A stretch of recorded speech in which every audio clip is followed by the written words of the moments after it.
నా పేరు మాధవి వర్మ. నేను రాష్ట్ర మహిళా విభాగం vice president, women and child welfare chairperson కూడా. నేను జగనన్నతో ఓదార్పు నుంచి ఉన్నాను. సో జగనన్న ఏదైతే అన్ని ప్రాంతాలకి ఓదార్పుకి వెళ్ళినప్పుడు జగనన్నతో పాటు ఉండి తర్వాత పార్టీ పెట్టిన తర్వాత ఈ రోజు వరకు జగనన్నతో అన్ని కార్యక్రమాల్లోనే పాల్గొంటున్నాము. విజయసాయి రెడ్డి గారు ఎంపీగా పోటీ చేస్తున్నారు నెల్లూరు జిల్లాలో. ఎలా ఉండబోతుంది రాజకీయం ఇక్కడ? అసలు విజయసాయి రెడ్డి గారు అనే వ్యక్తి నెల్లూరుకి రాకముందర పరిస్థితి ఏంటంటే కేడర్ అంతా ఒక అయోమయమైన పరిస్థితి. ఇన్ని సంవత్సరాలు జగనన్న కోసం కష్టపడ్డాము, మా లీడర్స్ ఏమో వాళ్ళ స్వార్థం వెతుక్కుని వెళ్ళిపోతున్నారు.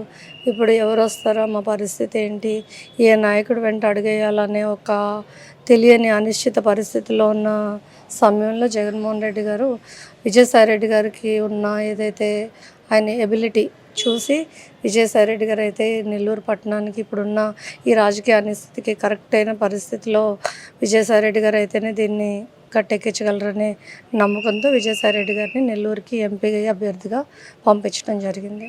జగన్ సంక్షేమ పథకాలు ఎలా ఉన్నాయి మేడం?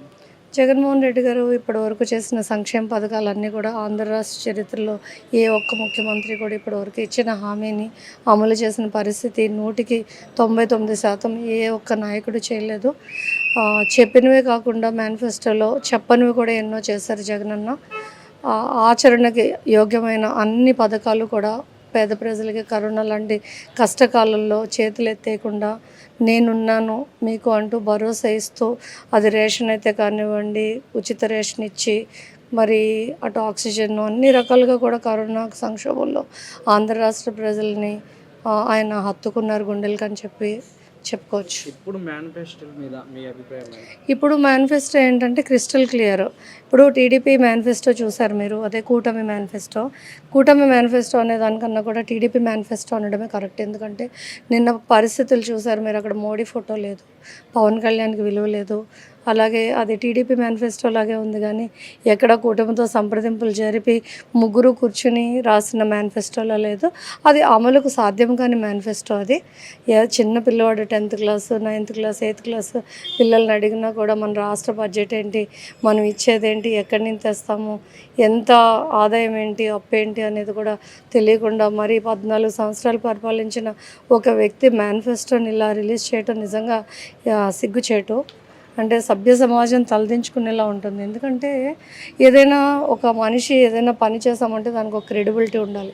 జగన్మోహన్ రెడ్డి గారు తను ఏదైతే చేయగలరో అదే చెప్తారు, ఏదైతే చెప్తారో అదే చేస్తారు.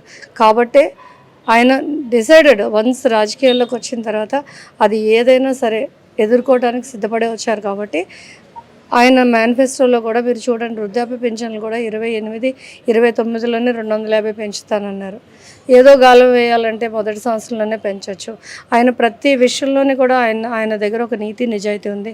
ఆయన పట్టుకెళ్ళిపోవాలంటే రాజధాని రాయలసీమకే పట్టుకెళ్ళిపోవచ్చు. ఎందుకంటే వాళ్ళకి ఒక ఇడుపులపల్లి ఎస్టేట్ ఉంది, వాళ్ళ భూములకి విలువలు పెరుగుతాయి. కానీ అలా చేయట్లేదే జగన్మోహన్ రెడ్డి గారు ఒక విజన్ తోటి.